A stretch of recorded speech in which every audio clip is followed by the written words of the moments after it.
Hello friends, welcome to my channel. Friend, आज हम इस वीडियो में डिस्कस करने वाले हैं BA final year English literature का प्रोज, जिसका नाम है द मीटिंग पूल, जो कि रस्किन बॉन्ड के द्वारा लिखा गया है। स्टार्ट करते हैं। The meeting pool is an interesting story of three friends. तो ये जो प्रोज है ये तीन फ्रेंड्स के बारे में है। The three friends are Rusty, Somi and Anil. और ये जो तीन फ्रेंड्स हैं ये कौन से हैं? Anil, Somi and Rusty. It was they use to go to a pool every day. और वो क्या है कि एक पूल, एक तालाब के पास जाते थे प्रतिदिन। It was their meeting point. और वो जो तालाब था वो उनका एक मिलन स्थल था, यानी कि एक मीटिंग पॉइंट था जहां पर वो तीनों आकर मिलते थे।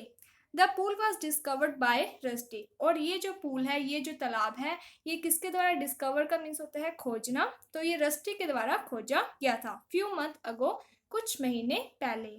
Rusty is the narrator of the story. और ये जो स्टोरी है द मीटिंग पूल, ये किसने लिखी है? रस्किन बॉन्ड ने। यानी कि जो रस्टी है वो क्या है कि इस स्टोरी का नरेटर है। ही रिमेंबर दैट, वो याद करता है, it was about to rain and he could see the rain across the foot हिल।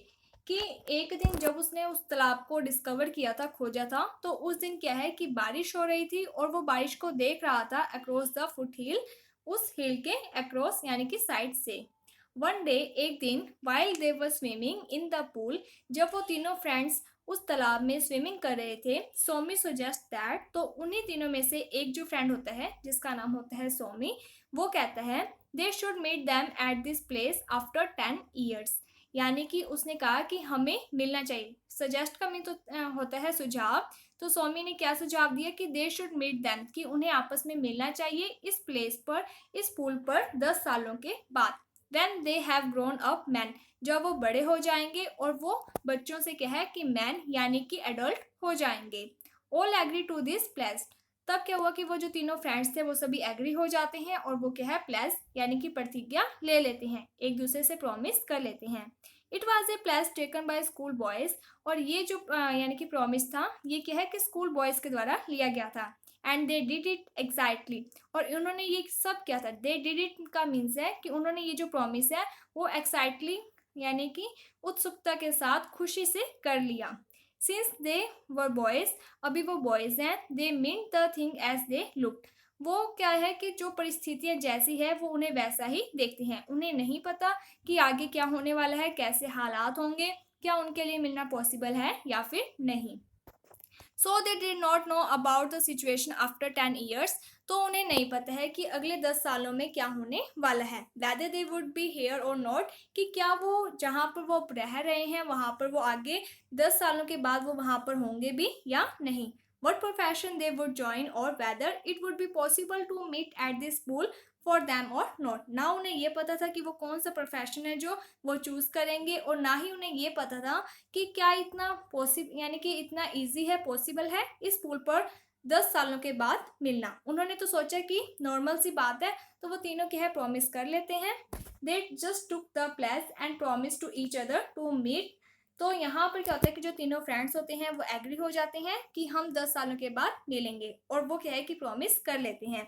उसके बाद and dive into the pool, और वो क्या है कि फिर से उस पूल में डुबकी लगा लेते हैं, मीन्स कि वो स्विमिंग करने लग जाते हैं। Every day this three boys would slip out of their houses to the pool. तो डेली क्या होता था कि ये तीनों जो फ्रेंड्स होते थे वो अपने घर से इस पूल की तरफ शाम के टाइम आ जाते थे। They started diving, swimming and riding. तब क्या है कि उस पूल के पास आकर वो डुबकियां लगाते थे उस पूल में, एंड स्विमिंग करते थे और राइडिंग करते थे। राइडिंग द बफेलो, और वो किस पर राइडिंग करते थे? तो वहां पर बफेलोज आती थी और उन्हीं बफेलोज के ऊपर वो बैठ जाते थे। Anil and Swami were perfect swimmer. जो दो फ्रेंड्स थे अनिल और स्वामी, वो तो परफेक्ट स्विमर थे, and their physical structure help to swim. और उनकी जो फिजिकल स्ट्रक्चर थी वो भी उन्हें हेल्प करती थी स्विम करने के लिए अक्रॉस द पूल, यानी कि वो अच्छे तरीके से स्विमिंग कर पाते थे। एंड इसके बाद लिखा हुआ है buffalo always come there for drinking and rolling in the mud. और जो बफेलोज है वो भी यहाँ पर तालाब के पास आया करती थी, तालाब में से पानी पीती थी और वहां पर जो मड होती थी उस पर क्या है रोलिंग करती थी। This boys use to sit on them. तो ये तीनों जो फ्रेंड्स होते थे वो क्या है कि उन बफेलोज पर बैठ जाते थे व्हेन दे वर टायर्ड, जब वो थक जाते थे। Anil and Swami very efficient in catching fish, तो जो अनिल और सौम्य होते हैं वो स्विमर भी अच्छे होते हैं एंड इसके साथ ही वो तालाब में से मछलियां पकड़ने में भी क्या है एफिशिएंट यानी कि योग्य होते हैं। They have applied various method, और वो अलग अलग मेथड्स को अप्लाई करते हैं जिससे कि वो उन फिशेस को पकड़ सकें। Like casting road, bedsheet for fishing, तो वो क्या क्या यूज करते थे, जैसे कि रोड का यूज कर लेते हैं या फिर बेडशीट का यूज कर लेते थे फिशिंग यानी कि मछलियों को पकड़ने के लिए। They had made a dam across the pool, इसके साथ ही उन्होंने वो जो पुल था उसके अक्रॉस यानी कि वहां पर क्या है एक डैम बनाया था। And one day a huge Torrent of water wash it away, लेकिन क्या होता है कि एक दिन क्या होता है कि एक बड़ी सी लहर आती है वाटर की, वो उस डैम को तोड़ देती है। Likewise they use to spend their childhood days here in the pool, तो इस तरीके से जो तीनों फ्रेंड्स है वो यहाँ पर अपना टाइम स्पेंड करते थे।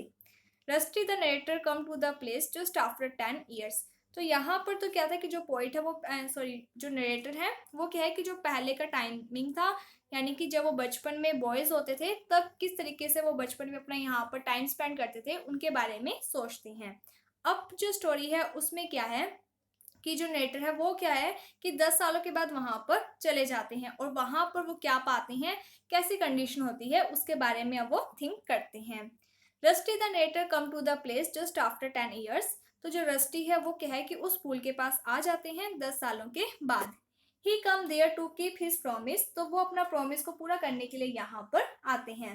बट कमिंग देयर, लेकिन यहाँ पर आने पर there he find neither his friend not the pool, ना तो वो अपने फ्रेंड्स को वहां पर पाते हैं और ना ही पुल को, मीन्स कि उनके जो दूसरे फ्रेंड्स होते हैं वो वहां पर नहीं आते हैं। और इसके साथ ही वो जो पूल जहां पर वो खेला करते थे मिलते थे वो पूल भी अब वहां पर नहीं होता। He then started to think over the plan and result of their plan, अब क्या है कि वो सोचते हैं कि उन्होंने किस तरीके से प्लान बनाया था कि वो 10 सालों के बाद यहाँ पर आकर मिलेंगे, और रिजल्ट क्या होता है कि उन तीनों फ्रेंड्स में से जो दो फ्रेंड्स होते हैं वो वहां पर आते ही नहीं है, और जहां पर मिलना होता है मीन्स कि वो जो पूल जो उनका मीटिंग पॉइंट था अब वो भी वहां पर नहीं है। The pool was located in the dense hill forest among the sal trees surround by steep rocks and cliff. अब इसमें क्या है कि वो जो पूल है उसके लोकेशन के बारे में बताया है कि जो पूल है वो कहाँ पर है, तो वो हिल फॉरेस्ट यानी कि जंगलों में था जहाँ पर साल ट्रीज थे एंड इसके साथ ही यानी कि स्टेप रॉक्स एंड क्लिफ, वहां पर ऊंची ऊंची चोटियां भी थी जो कि तीखी थी। द नेचुरल सैनिक beauty was by on comparison and description, और ये जो ब्यूटी थी उसे क्या है ना तो किसी के साथ कंपैरिजन किया जा सकता है एंड वो इतना ज़्यादा ब्यूटीफुल था कि उसे शब्दों में डिस्क्राइब भी करना बहुत ज़्यादा मुश्किल है। The boys played their day and night, और वो तीनों ही जो फ्रेंड्स थे वो यहाँ पर सारा टाइम खेला करते थे, अपना जो ज़्यादा से ज़्यादा समय है वो उसी पूल के पास बिताया करते थे। Now rusty find everything change, अब जो रस्टी है उन्होंने पाया कि सब कुछ चेंज हो चुका है। Somi after his matriculation had join the military service and remain there in his unit, तो जो सोमी है उन्होंने मैट्रिकुलेशन ज्वाइन कर लिया, सॉरी आफ्टर हिज मैट्रिकुलेशन, जैसे ही उन्होंने अपनी डिग्री कंप्लीट की तब उन्होंने क्या है मिलिट्री सर्विस ज्वाइन कर ली और अब वो वहीं पर ही रहते हैं, अपनी जो टीम है उनके साथ ही रहते हैं।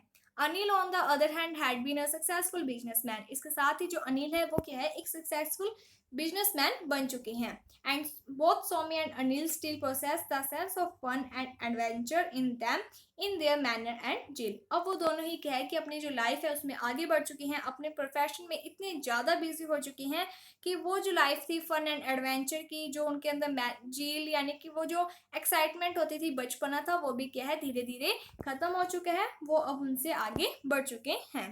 टाइम हैज चेंज एवरीबडी, जो समय है वो सभी को बदल देता है। The simple minded boy have become fierce young man of life and spare of activities, अब क्या है कि वो जो सिंपल माइंडेड बॉयज थे जो बचपना था अब वो धीरे धीरे बदल चुका है, अब वो एडल्ट हो चुकी हैं, अब वो कहीं ना कहीं गुस्सा भी उन्हें आ जाता है जल्दी, और उनकी जो लाइफ की एक्टिविटीज़ है वहाँ पर भी अब वो ज़्यादा बिजी रहने लग जाते हैं, और वो जो बचपन की एक्टिविटीज़ थे वो वहाँ उन चीज़ों से क्या है दूर होते गए। They have really forgotten their previous place to meet the pool, अब वो दोनों ही जो फ्रेंड्स थे वो भूल गए हैं कि उन्होंने 10 साल पहले एक प्रॉमिस किया था कि वो उस पुल पर आकर मिलेंगे। The current of time has carried away all their promise and duties, तो यहाँ पर जो रस्टी है वो सोच रहे होते हैं कि जो समय है जो प्रेजेंट टाइम होता है वो क्या है कि सब कुछ जितने भी प्रॉमिस होते हैं जो ड्यूटीज होती हैं उनसे क्या है इंसान को अलग कर देता है। हमें नहीं पता है कि आज हम जो थिंक कर रहे हैं अगले 10 सालों के लिए कि वो पॉसिबल है भी या नहीं। तो इसी के बारे में बताया गया है। Again time has brought various problem for which they had gone away from their love of nature. इसके साथ ही जो समय है वो बहुत सारे चेंजेस लेकर आता है, बहुत सारी प्रॉब्लम्स भी आती हैं, जिसके कारण जो अनिल एंड जो सोमी थे वो अपनी लाइफ में इतने ज़्यादा बिजी हो जाते हैं कि उनका जो नेचर के प्रति जो लव था पहले, अब क्या है कि वो उनसे धीरे धीरे दूर होते गए। The narrator seem to be more thoughtful and meditative. अब वहाँ पर क्या होता है कि जो रस्टी है अकेला वो वहीं होता है, तो क्या है कि वो बहुत ज़्यादा थॉटफुल होता है, मेडिटेटिव होता है, यानी कि वो पास्ट की जो मेमोरीज होती हैं उन्हीं के बारे में सोच रहा होता है। He think how times back away carrying all the place with it. वो सोचता है कि टाइम बहुत ही ज़्यादा क्या है, एक पावरफुल है जो कि हर एक चीज़ है जो यानी कि उससे क्या है दूर कर देता है। कि टाइम है जो उसी में ऐसी कंडीशंस आ जाती हैं कि हम जो अपने पुराने प्रोमिस होते हैं, जो ड्यूटीज़ होती हैं, हम धीरे धीरे उनसे अलग होने लग जाते हैं। Before coming to the town, तो जो रस्टी है वो सोचता है कि अब वो दोनों तो आए नहीं हैं, इसलिए वो वापस टाउन जाने के बारे में सोच रहे होती हैं। लेकिन टाउन आने से पहले Rusty again look to the landscape. तो जो रस्टी है वो वापस उस जगह को देखते हैं। सडनली ही hear some mystery sound coming from near distance. तभी क्या होता है कि अचानक से उन्हें कुछ शोर की आवाज यानी कि कुछ साउंड आता है। तो क्या होता है कि जो रस्टी है वो वहां पर देखते हैं इधर उधर आसपास की शोर कहाँ से आ रहा है।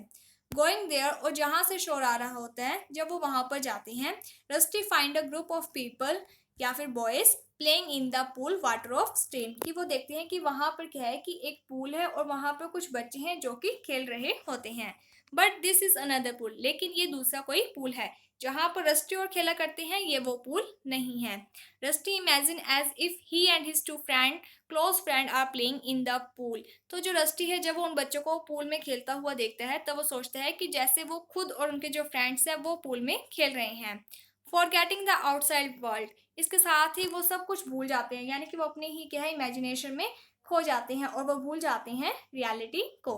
His imagination gate mix with the bitter reality. लेकिन जल्द ही वो वापस बाहर आ जाते हैं, उनकी जो इमेजिनेशन होती है वो टूट जाती है एंड वो रियलिटी में आ जाते हैं कि ये वो खुद नहीं है, ये कोई और बच्चे हैं जो कि खेल रहे हैं और उनके जो फ्रेंड्स हैं वो तो वहां पर आए ही नहीं। एंड ही कम बैक, और वो वापस आ जाते हैं। He visit to the place to keep his promise. तो जो रस्टी है वो वहां पर जाते हैं अपने प्रॉमिस को बनाए रखने के लिए, बट ही फील सैड, लेकिन वो बुरा फील करते हैं। Because time has change everybody, जो समय है वो सभी को बदल देता है। Somi and Anil forgotten the promise. जो सोमी और अनिल हैं वो अपने प्रॉमिस को भूल गए हैं and busy in their life, और वो अपनी लाइफ में क्या है बिजी हो गए हैं। तो इस तरीके से ये स्टोरी है द मीटिंग पूल। होपफुली आपको ये जो पोइम है सॉरी प्रोज है जो वो समझ में आ गया होगा। अगर आपको कोई भी डाउट है तो आप हमें कमेंट सेक्शन में बता सकते हैं, आपका डाउट दूर कर दिया जाएगा। अगर आपको ये वीडियो अच्छी लगी है तो like my video, subscribe my channel. Thank you friends for watching my video. Thank you.